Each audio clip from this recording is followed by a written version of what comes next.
आज तक रेडियो सुनता है सारा जहां।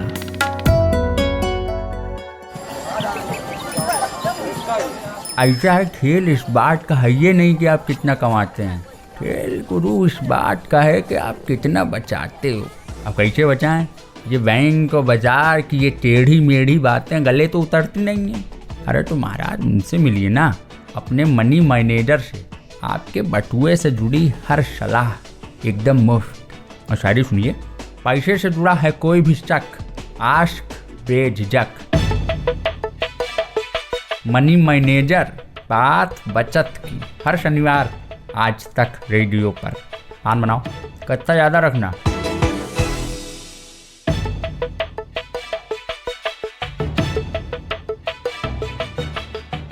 कोरोना की दूसरी लहर और उसका आलम शायद ही कोई भूल पाए।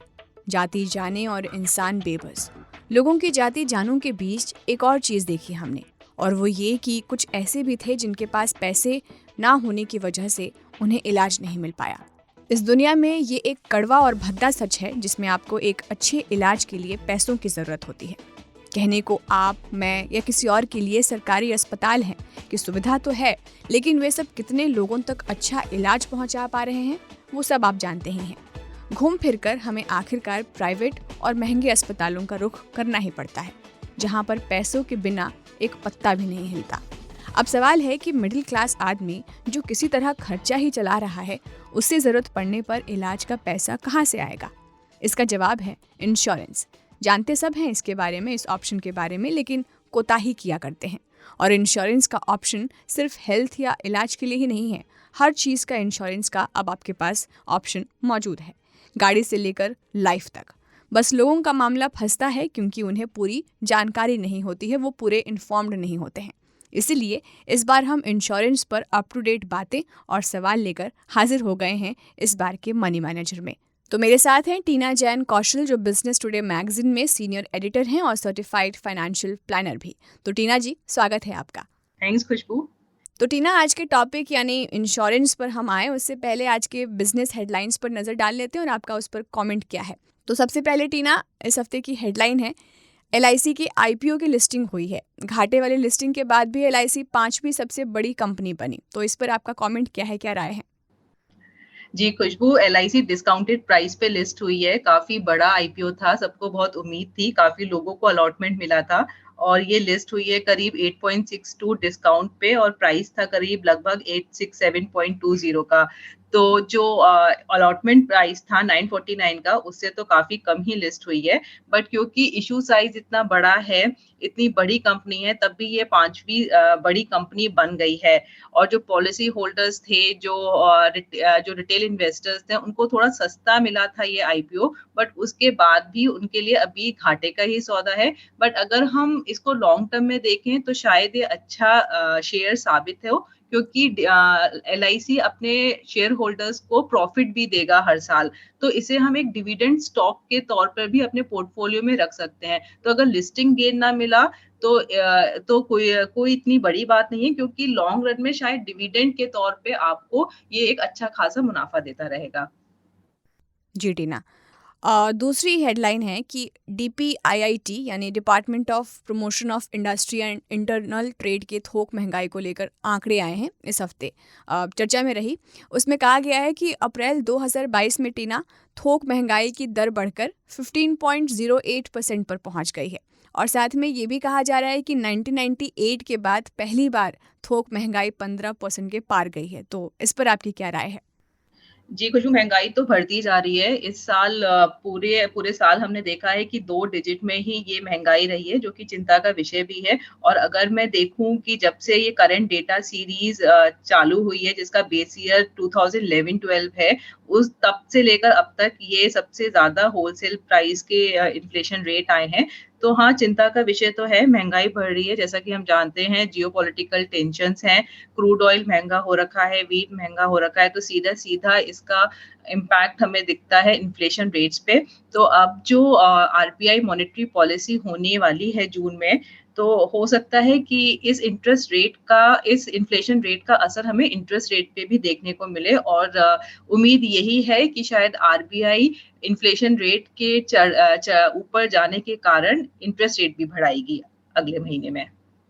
तीसरी और आखिरी हेडलाइन टीना, आरबीआई का डेटा फ्राइडे का कहता है कि देश का विदेशी मुद्रा भंडार 13 मई को 2.676 अरब डॉलर घटकर 593.279 अरब डॉलर रह गया है और पिछले हफ्ते ये टीना 1.774 बिलियन अमेरिकी डॉलर घटकर 595.954 बिलियन अमेरिकी डॉलर हो गया था। तो बहुत ही कंफ्यूजिंग और बहुत ही कॉम्प्लेक्स ये आंकड़ा है, लेकिन फिर भी आपका इस पर आपका क्या कहना है? तो जैसे कि गोल्ड हमारा एक रिजर्व होता है, ऐसे ही एक जो फॉरेक्स होते हैं वो हमारे बुरे टाइम के लिए एक अच्छा दोस्त साबित होते हैं। तो हमेशा आरबीआई एक अच्छा रिजर्व मेंटेन करती है, बट हमने देखा है कि रुपी पिछले एक हफ्ते से ऑल टाइम लो पे ही चल रहा है। मतलब कई दिन तो हमने उसको नया ऑल टाइम लो बनाते हुए देखा। तो अभी जो लेटेस्ट नंबर है वो 77.73 है अगेंस्ट डॉलर। तो क्योंकि रुपी का डेप्रिशिएट हो रही है, इसका सीधा असर हम फॉरेक्स रिजर्व में भी देख रहे हैं, क्योंकि फिर आरबीआई भी फॉरेक्स जो होता है, जो फॉरेन रिजर्व होता है, डॉलर को बाजार में बेचता है और उसके कारण रुपी पर दबाव भी आता है। तो कई मिला के जो एक मेन रीजन यही है कि डॉलर और रुपी का जो बैलेंस है वो बिगड़ा हुआ है और इसका हम सीधा असर अपने फॉरेन रिजर्व्स में भी देख रहे हैं। तो ये थी business headlines of the week. अब लौटते हैं हमारे आज के टॉपिक पर, यानी इंश्योरेंस पर। तो टीना, मुझे ये पूरी उम्मीद है कि हम जो सुन रहे हैं, हम जिस पर बात कर रहे हैं, उसके बारे में लोग समझते होंगे कि इंश्योरेंस क्या होता है। लेकिन फिर भी एज एन एक्सपर्ट अगर आप एक बार फिर अपनी तरफ से ये समझा दें कि इंश्योरेंस क्या होता है, उसके बाद हम फिर आगे बढ़ेंगे, इसके ऊपर बातचीत करेंगे। खुशबू, इंश्योरेंस का मतलब जोखिम से सुरक्षा है। तो अगर कोई बीमा कंपनी किसी व्यक्ति का बीमा कराती है, तो उस व्यक्ति को होने वाले आर्थिक नुकसान की भरपाई बीमा कंपनी करती है। तो इसे आसान शब्दों में मैं बोलूं कि एक इंश्योरेंस पॉलिसी जो होती है वो एक कॉन्ट्रैक्ट होती है पॉलिसी होल्डर और इंश्योरेंस कंपनी के बीच में, जिसके तहत इंश्योर्ड कुछ प्रीमियम अमाउंट देता है सालाना इंश्योरेंस कंपनी को और उसके एवज में हमें एक रिस्क कवर मिलता है। तो जैसे कि आपने देखा कि मोटर इंश्योरेंस होता है, हेल्थ इंश्योरेंस होता है। तो अगर हमें कुछ आर्थिक हानि होती है तो इंश्योरेंस कंपनी उस आर्थिक हानि को पूरा करती है, क्योंकि हमने उसको कवर करने के लिए इंश्योरेंस कंपनी को प्रीमियम दे रखा होता है। तो मोटा मोटी आपके रिस्क को कवर करने के लिए एक इंश्योरेंस पॉलिसी ली जाती है। ठीक है टीना, और इंश्योरेंस की हम बात कर रहे हैं तो फिर हम किन किन चीज़ों का इंश्योरेंस करा सकते हैं? कितने टाइप्स के इंश्योरेंस होते हैं?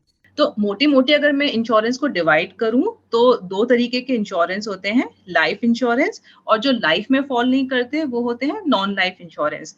तो लाइफ इंश्योरेंस बेसिकली आपकी जो प्रीमैच्योर डेथ होती है या फिर अगर ज़्यादा साल तक जी जाओ तो वो भी एक रिस्क ही है, क्योंकि हमने देखा है कि लोगों के पैसे खत्म हो जाते हैं, वो सस्टेन नहीं कर पाते हैं। तो जो लाइफ इंश्योरेंस होती है वो प्रीमैच्योर डेथ रिस्क कवर करती है। एट द सेम टाइम ऐसे भी पॉलिसीज़ हैं जो पेंशन पॉलिसीज हैं, रिटायरमेंट पॉलिसीज हैं, जो लंबे अंतराल पे जीने के लिए आपको अगर लंबे अंतराल की किसी की लाइफ है तो उस पे भी सपोर्ट करती है। इसी तरीके से अगर मैं नॉन लाइफ देखूं तो जो भी लाइफ इंश्योरेंस कैटेगरी में नहीं आता वो नॉन लाइफ में आता है। जैसे कि आपकी हेल्थ इंश्योरेंस है, मोटर इंश्योरेंस है, पर्सनल एक्सीडेंट इंश्योरेंस है, ये सब नॉन लाइफ कैटेगरी में फॉल करती हैं। तो पर्सनल एक्सीडेंट इंश्योरेंस बेसिकली आपकी एक्सीडेंटल डेथ बेनिफिट होता है और वो कवर करती है। इसके अलावा अगर एक्सीडेंट के कारण किसी की डिसेबिलिटी हो जाती है, और डिसेबिलिटी भी काफी टाइप्स की होती है, जैसे परमानेंट डिसेबिलिटी, टेम्पररी डिसेबिलिटी, तो पर्सनल एक्सीडेंट पॉलिसी उसको कवर करती है। ऐसी हेल्थ इंश्योरेंस पॉलिसी बहुत इंपॉर्टेंट पॉलिसी है और हमारे पोर्टफोलियो में इसकी खास जगह होती है, क्योंकि कोविड के टाइम हमने देख लिया है कि किस तरीके से हर फैमिली में हॉस्पिटलाइजेशन हुआ, कितनी हेल्थ इंश्योरेंस की जरूरत पड़ी। तो बेसिकली ये जनरल हॉस्पिटलाइजेशन पॉलिसी होती है जो आपकी अगर कोई हॉस्पिटल में एडमिट होता है तो उसके एक्सपेंसेस को कवर करती है। मोटर इंश्योरेंस के 2 कंपोनेंट होते हैं, एक होता है ओन डैमेज कवर और एक होता है third party cover. Own damage cover आपकी कार को जो भी नुकसान होता है उसकी भरपाई करता है, और थर्ड पार्टी कवर जो होता है तो वो अगर आपकी कार किसी थर्ड पार्टी को इंजरी पहुंचाती है, तो उस थर्ड पार्टी के रिस्क को कवर करता है। जो इंडिया में मैंडेटरी है वो थर्ड पार्टी कवर है, बट हमेशा हमें ये बोला जाता है कि कॉम्प्रिहेंसिव कवर लीजिए जो ओन डैमेज और थर्ड पार्टी दोनों की लाइबिलिटी को कवर करे। तो मोटा मोटा मैंने जैसे बोला एक लाइफ इंश्योरेंस है, और नॉन लाइफ में आपका आ जाता है health insurance, personal accident insurance, motor insurance और होम इंश्योरेंस। होम इंश्योरेंस जो कि आपके होम के स्ट्रक्चर को कवर करता है। कोई भी जैसे अर्थक्वेक आ जाए, फ्लड आ जाए, तो आपके जो होम का स्ट्रक्चर है प्लस उसके कंटेंट्स हैं, वो इंश्योरेंस पॉलिसी उसको एक प्रोटेक्शन देती है। तो वो मोटी मोटी वैसे तो आप किसी भी तरह की रिस्क को कवर कर सकते हैं, पर मोटा मोटा ये 5 तरह की पॉलिसी इंपॉर्टेंट है। हम्म। टीना, आप हेल्थ इंश्योरेंस की बात कर रही थी और हमने कोविड के टाइम में बिल्कुल आपने सही कहा कि इसकी इम्पोर्टेंस हमें पता चली है। तो टीना, मेरी बात सवाल मेरा आपसे ये है कि मार्केट में तो वैसे बहुत सारे ऑप्शंस अवेलेबल हैं हेल्थ इंश्योरेंस को लेकर, लेकिन हमारे लिए कौन सा बेस्ट है, वो कैसे पहचान करें, वो कैसे डिसाइड करें? ये बहुत अच्छा सवाल है खुशबू, क्योंकि हेल्थ इंश्योरेंस पॉलिसी वाकई में मार्केट में बहुत ज्यादा है और उसके डिफरेंट डिफरेंट टाइप्स भी हैं। जैसे कि अगर मैं टाइप्स आपको डिटेल में जाऊं तो एक आपकी पॉलिसी होती है मेडिक्लेम पॉलिसी। ये हम्म। एक पॉलिसी होती है जो आपके हॉस्पिटलाइजेशन को कवर करती है। जो भी आपका हॉस्पिटल बिल आएगा ये आपको रिम्बर्स कर देंगे, कैशलेस सेटलमेंट भी होता है। तो एक है सबसे पहली मेडिक्लेम पॉलिसी। दूसरी तरह की पॉलिसी हेल्थ इंश्योरेंस है क्रिटिकल इलनेस पॉलिसी। इस पॉलिसी में क्या होता है कि इस पॉलिसी के अंदर करीब करीब 20-25 आपकी क्रिटिकल इलनेसेस लिस्टेड होती हैं, और अगर किसी को उनमें से कोई भी क्रिटिकल इलनेस हो जाती है तो इंश्योरेंस कंपनी एक फिक्स्ड अमाउंट होता है वो इंश्योर्ड को पे कर देती है। हॉस्पिटलाइजेशन वाली पॉलिसी में तो हमने देखा था कि हॉस्पिटल बिल जितना होता था उतना ही रिम्बर्समेंट हो रहा था, बट क्रिटिकल में आपका एक फिक्स्ड अमाउंट होता है। वो डिपेंड नहीं करता कि आपका खर्चा कितना है, पहले ही कंपनी बोल देती है कि अच्छा आपको 10 लाख का कवर चाहिए, तो अगर क्रिटिकल इलनेस डायग्नोस होगी तो हम आपको 10 लाख का सम इंश्योर्ड दे देंगे डायग्नोसिस पे। जैसे इसकी एग्जांपल अगर मैं बोलूं तो कैंसर इंश्योरेंस पॉलिसी है, ये क्रिटिकल इलनेस कवर करती हैं। अगर मैं तीसरी कैटेगरी में आऊं जो मार्केट में अवेलेबल है वो है डिजीज स्पेसिफिक पॉलिसीज। तो हमने कोविड के टाइम पे देखा कि इंश्योरेंस कंपनीज ने कोविड पॉलिसीज भी लॉन्च करी थी। तो बेसिकली ये केवल एक डिजीज को ही कवर करती हैं। और ऐसे ही मलेरिया डेंगू पॉलिसी भी मार्केट में है, ये केवल मलेरिया या डेंगू को ही कवर कर रही है। हमने मेडिक्लेम पॉलिसी में देखा कि एक बहुत ही होलिस्टिक कवर होता है जो सारे डिजीज को कवर करता है, बट ये डिजीज स्पेसिफिक पॉलिसी में केवल एक डिजीज को ही कवर करेगा। ऐसे ही चौथी तरह की पॉलिसी हेल्थ इंश्योरेंस पॉलिसी जो मार्केट में है वो है हॉस्पिटल डेली कैश। इस पॉलिसी के अंदर आपके हॉस्पिटल होने के बाद छोटे छोटे दिन के बहुत सारे खर्चे होते हैं। तो ये पॉलिसी क्या करती है कि आपको जैसे 3,000 2,000 जो भी आप पॉलिसी लेते वक्त डिसाइड करते हैं वो आपको हर दिन देती है। तो क्योंकि इतने सारे types of health plans available है मार्केट में, तो राय यही है कि आप अपना हेल्थ इंश्योरेंस पोर्टफोलियो बनाइए। उसमें सबसे पहले आप एक सिंपल मेडिक्लेम पॉलिसी लीजिए, बाकी कोई कैटेगरी मत देखिए। सबसे पहले मेडिक्लेम पॉलिसी लीजिए जो आपका जनरल हॉस्पिटलाइजेशन कवर करे। अगर आपके पास मेडिक्लेम पॉलिसी हो गई है तभी उसके बाद क्रिटिकल इलनेस प्लान लीजिए। आपके पास क्रिटिकल इलनेस प्लान हो गया है तो उसके बाद डिजीज स्पेसिफिक प्लान कुछ ले सकते हैं। जैसे किसी के फैमिली में हिस्ट्री है डिजीज की, कोई हेरिडिटरी डिजीज है, लाइक कैंसर हुआ ही है हर जनरेशन में, तो वो बेटर है कि कोई कैंसर स्पेसिफिक पॉलिसी ले लें। तो इस तरीके से एक हेरिडिटरी डिजीज भी देखते हुए एक थर्ड लेवल ऑफ प्रोटेक्शन ले सकते हैं। उसके बाद चौथा कवर चाहे आप हॉस्पिटल डेली कैश ले सकते हैं। तो इस तरीके से अपना एक हेल्थ इंश्योरेंस पोर्टफोलियो बना सकते हैं आप, बट उसमें सबसे पहले आप एक जनरल हॉस्पिटलाइजेशन पॉलिसी को ही रखिएगा, उसके बाद आप दूसरे तीसरे चौथे लेवल पे जाइएगा। और ऐसे ही टीना, अगर हम personal insurance, home insurance, motor insurance के मौजूदा ऑप्शंस में की बात करें तो उसमें से कौन सा बेहतर है और वो कैसे डिसाइड करें? तो हेल्थ इंश्योरेंस की बात हो गई। तो ये जो बाकी सब कैटेगरीज हैं वो एक्चुअली थोड़े स्टैंडर्ड प्रोडक्ट्स ही हैं मार्केट में। जैसे अगर मैं पर्सनल एक्सीडेंट पॉलिसी की बात करूं तो मोटा मोटी आप देख लीजिए कि उसमें एक्सीडेंटल डेथ कवर होनी चाहिए और सारी तरह की डिसेबिलिटीज भी कवर होनी चाहिए, जैसे कि permanent disability, permanent partial disability, temporary total disability. इसके इसके अंतर्गत अगर एक्सीडेंट के कारण कोई डिसेबिलिटी हो जाती है, तो ये थोड़ा अमाउंट आपको पे करते हैं, जो कि आपके लाइफ में काम आता है आगे फैमिली को सपोर्ट करने के लिए। ऐसी अगर मैं होम लोन इंश्योरेंस की बात करूँ तो मार्केट में होम लोन इंश्योरेंस है, जो कि होम लोन लेते वक़्त ही कंपनीज़ दे देती हैं। इसके अलावा होम इंश्योरेंस पॉलिसी सेपरेटली भी आती हैं, जो कि फायर और एलीट पेरिल्स को कवर करती हैं। कंटेंट इंश्योरेंस भी होता है, जैसे घर में आपका टीवी है या फिर फ्रिज है, उसको भी आप इंश्योर कर सकते हैं। तो मोटी-मोटी ये पॉलिसीज़ थोड़ी स्टैंडर्ड ही होती है मार्केट में। आप देख सकते हैं प्रीमियम रेट को कंपेयर कर सकते हैं। इनका जो फीचर्स हैं, उस पे ज़रूर ध्यान लगाइएगा, क्योंकि हो सकता है एक पॉलिसी दूसरी पॉलिसी से सस्ती हो, बट जो कवरेज है, वो शायद जो महँगी पॉलिसी है, वो बहुत ज़्यादा दे रही हो सस्ती पॉलिसी से। तो ज़रूरी है देखना कि आपको कितना वाइडर कवरेज दे रही है और उस वाइडर कवरेज के तहत कितना इफ़ेक्टिव है प्रीमियम रेट। ऐसे ही मोटर इंश्योरेंस पॉलिसी भी मोटी-मोटी सबकी सेम ही है। इसमें कोई ज़्यादा फीचर्स में डिफरेंस नहीं है। प्रीमियम कंपैरिज़न करिए, जिसका क्लेम अच्छा है, किस कंपनी से आपको अच्छी सर्विस मिली है, उस पे डिपेंड करते-करते आप एक पॉलिसी चूज़ कर सकते हैं। अच्छा टीना, जो फ़िलहाल मार्केट में इंश्योरेंस कंपनीज़ हैं, जैसे कि एलआईसी हो गई, एसबीआई लाइफ हो गई, एचडीएफसी लाइफ है, आईसीआईसीआई है, न्यू इंडिया इंश्योरेंस है और भी कई तरह के हैं। ये फंक्शन कैसे करती हैं? एक लिसनर को मतलब पता होना चाहिए कि अगर वो इसी में से किसी एक का इंश्योरेंस लेना चाह रहा है, तो उसे कैसे पता चले कि कैसे फंक्शन करती है? अगर आप डिटेल में इसको समझा सकें।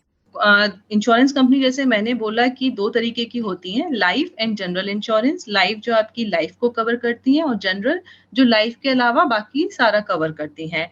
तो ये सारी इंश्योरेंस कंपनीज़ एक्चुअली एक फंडामेंटल प्रिंसिपल होता है पूलिंग ऑफ रिस्क। उसी फंडामेंटल प्रिंसिपल के तहत वो काम करती हैं। इसमें इंश्योरेंस कंपनीज़ एक ग्रुप से प्रीमियम कलेक्ट करती हैं और उस ग्रुप का सेम रिस्क कवर करती हैं। जैसे कि अगर मैं टर्म इंश्योरेंस की पॉलिसी बोलूँ, तो एक ग्रुप होता है जिनको वो एक टर्म इंश्योरेंस देते हैं कि अगर प्रीमैच्योर डेथ इस ग्रुप में से किसी का भी हो जाएगा, तो हम उसकी फैमिली को एक क्लेम अमाउंट देंगे, मोटा अमाउंट देंगे और उसके बदले में ये पूरा ग्रुप हमें छोटा-छोटा अमाउंट का प्रीमियम देगी। तो बेसिकली दूसरा प्रिंसिपल है इंश्योरेंस कंपनी का लॉ ऑफ लार्ज नंबर्स। तो एक प्रोबेबिलिटी होती है कि अगर मैं इतने लोगों को इंश्योर कर रही हूँ, तो शायद 10 या 15% का ही मेरे पास क्लेम आएगा। तो इसी प्रीमियम अमाउंट से इंश्योरेंस कंपनी को अपना क्लेम अमाउंट भी निकालना है, अपने एडमिनिस्ट्रेटिव कॉस्ट भी निकालना है और उसमें कुछ प्रॉफिट एलिमेंट भी रखना है। तो यही जो स्ट्रक्चर होता है, इंश्योरेंस कंपनीज़ उसको फ़ॉलो करती हैं कि प्रीमियम लेती हैं और क्लेम कवर करती हैं, उसी में ही उनको मुनाफ़ा भी कमाना होता है। तो मोटी-मोटी सारी जो कंपनीज़ हैं मार्केट में, चाहे लिस्टेड हो, अनलिस्टेड हो, वो इसी प्रिंसिपल पे काम करती हैं। ठीक है टीना, और इन कंपनीज़ की वो कौन-सी बातें हैं जो हमें इन्हें चुनते समय ज़रूर ध्यान में रखनी चाहिए? तो अगर मैं कंपनी लेवल पे बात करूँ तो आप ज़रूर देखिए कि कंपनी का क्लेम रेशियो कैसा है। हुँ। कंपनीज़ का क्लेम रेशियो बताता है कि वो कितने क्या अपने पॉलिसी होल्डर्स के साथ खड़े थे, नहीं खड़े थे टाइम पर। आप सोशल मीडिया पे भी चेक कर सकते हैं, काफ़ी कंपनीज़ का एक हमें ट्रेंड पता लग जाता है कि पॉलिसी होल्डर्स कितने खुश, नाखुश हैं, सर्विस लेवल क्या है। तो मैं सलाह दूँगी क्लेम रेशियो देखिए, एक सोशल मीडिया पे जाकर ट्रैक करिए कि कंपनीज़ कि क्या रिस्पॉन्स है, पॉलिसी होल्डर्स ने उनको कैसे रेटिंग दे रखी है।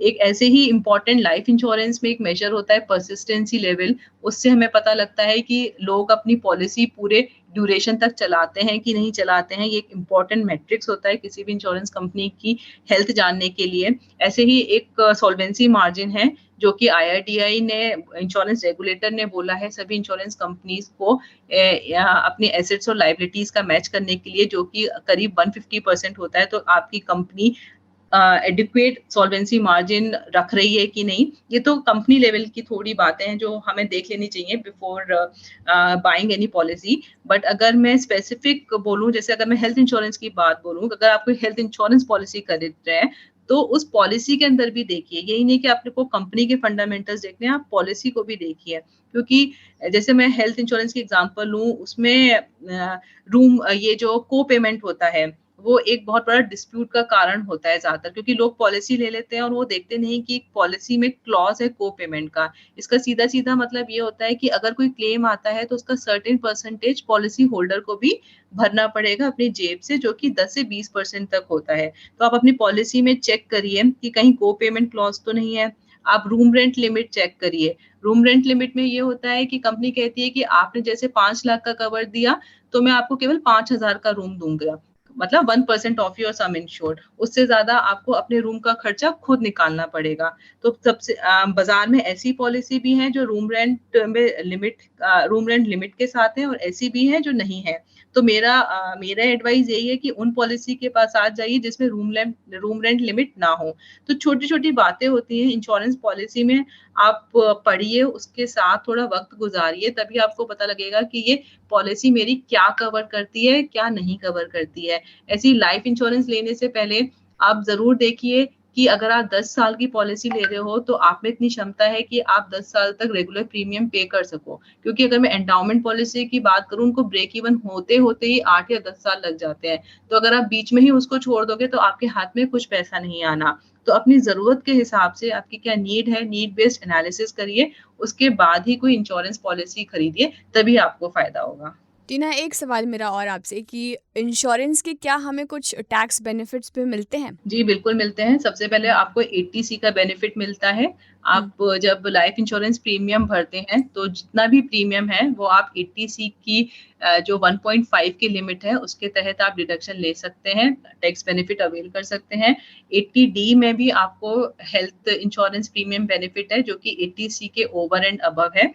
इससे भी आपका टैक्स लायबिलिटी काफ़ी कम हो जाती है। मोरओवर, जब आपकी लाइफ इंश्योरेंस पॉलिसी मैच्योर होती है, तो वो जो अमाउंट आता है, वो भी टैक्स फ्री होता है। ये बहुत बड़ी बात है, क्योंकि हमने ज़्यादातर देखा है कि मैच्योरिटी के टाइम ज़्यादातर इंस्ट्रूमेंट्स में टैक्स लग जाता है, बट लाइफ इंश्योरेंस एक स्पेशल और इसको बोलूँगी मैं एडवांटेज है इसका पॉलिसी में, कि आपकी मैच्योरिटी पे भी कोई टैक्स नहीं लगता है, प्रोवाइडेड आपका जो डेथ कवर है वो कम से कम 10 टाइम्स या 20 टाइम्स कुछ होना चाहिए आपके प्रीमियम लेवल से। तो अगर आप वो क्राइटेरिया फुलफिल करते हैं, जो कि ज़्यादातर पॉलिसीज़ में इनबिल्ट ही होता है, इसीलिए आपको जो मैच्योरिटी अमाउंट है वो भी टैक्स फ्री मिलता है, और इसीलिए इसका आईआरआर इंश्योरेंस पॉलिसी का थोड़ा ज़्यादा हो जाएगा कंपेयर टू अगर आप एफडी करो। जैसे अभी मार्केट में काफ़ी गारंटीड प्लान्स हैं जो अच्छा रिटर्न दे रहे हैं, और उनका जो पेंशन अमाउंट है, या फिर मैं कहूँगी जो मंथली अमाउंट है, वो भी टैक्स फ्री मिलता है। तो काफ़ी टैक्स बेनिफिट हैं इंश्योरेंस पॉलिसी में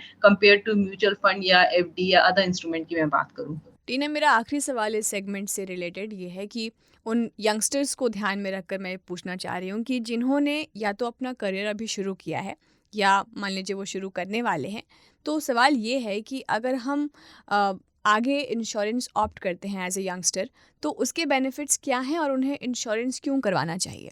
सबसे पहला बेनिफिट तो यही है कि यंगस्टर जो है वो हेल्दी होता है कंपेयर टू समवन जो कि पॉलिसी ले रहा है 50 या 60 साल में। तो जब आप हेल्दी होते हैं तो आपका प्रीमियम रेट कम होता है। तो अब अगर आप यंग एज पे लेंगे तो आपको सबसे पहले प्रीमियम कम देना पड़ेगा। ये सबसे बड़ा इम्पोर्टेंट एडवांटेज है। और क्योंकि यंग जनरेशन ने पैंडेमिक देखा है, उनको पहले ही देखा कि कोई भी इमरजेंसी आ सकती है, तो ये इंश्योरेंस लेना यंग एज पे बहुत ही अच्छा स्टेप होगा किसी भी मिलेनियल यंगस्टर के लिए। तो मैं एडवाइस यही करूँगी कि हेल्थ इंश्योरेंस पॉलिसी जल्दी से जल्दी लें। ऐसे ही लाइफ इंश्योरेंस में भी आप लेते हैं तो मोर्टेलिटी रेट शुरू में कम होता है, तो उसमें भी आपके प्रीमियम कम लगेंगे। इसी तरीके से जो लाइफ इंश्योरेंस की सेविंग पॉलिसीज़ हैं, जैसे यूलिप है, एंडाउमेंट है, उसमें अगर आप निवेश करते हैं, तो आपका, क्योंकि आप यंग हैं, तो आप कम से कम टेन्योर भी आपका लंबा आप आराम से चला सकते हैं कि मैं 10 साल, 15 साल की पॉलिसी ले लेता हूँ, क्योंकि अभी तो इनका करियर स्टार्ट ही हुआ है।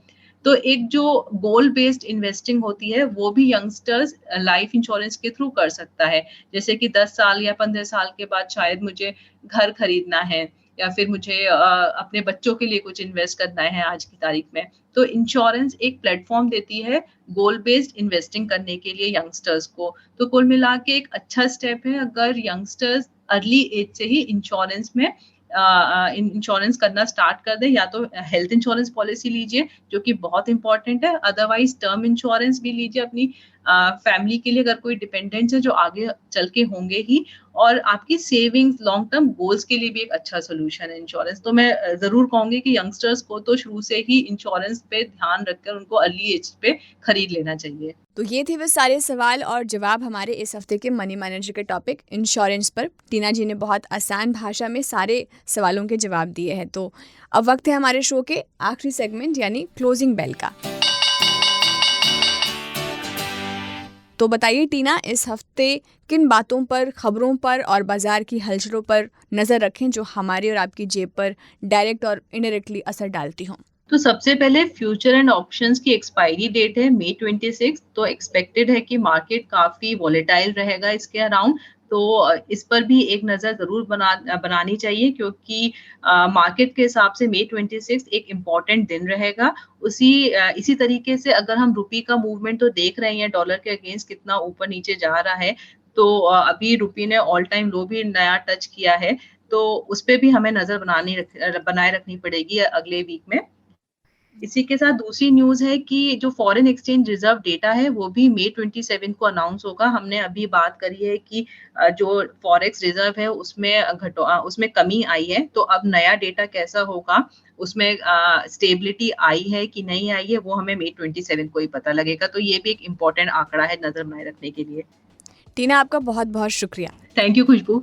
तो ये था हमारा वीकली प्रोग्राम मनी मैनेजर। इसे हम हर शनिवार लेकर आते हैं। प्रोग्राम से जुड़ा आपका कोई सवाल हो, सुझाव हो, शिकायत हो तो वो हमें लिख भेजिए। हमारा ईमेल पता है radio@aajtak.com पर।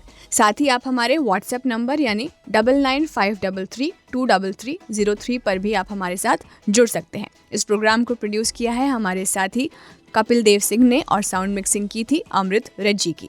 तो अगले शनिवार लौटेंगे फिर मनी मैनेजर लेकर नए टॉपिक के साथ। तब तक के लिए दीजिए इजाजत। सुनते रहिए आज तक रेडियो। नमस्कार।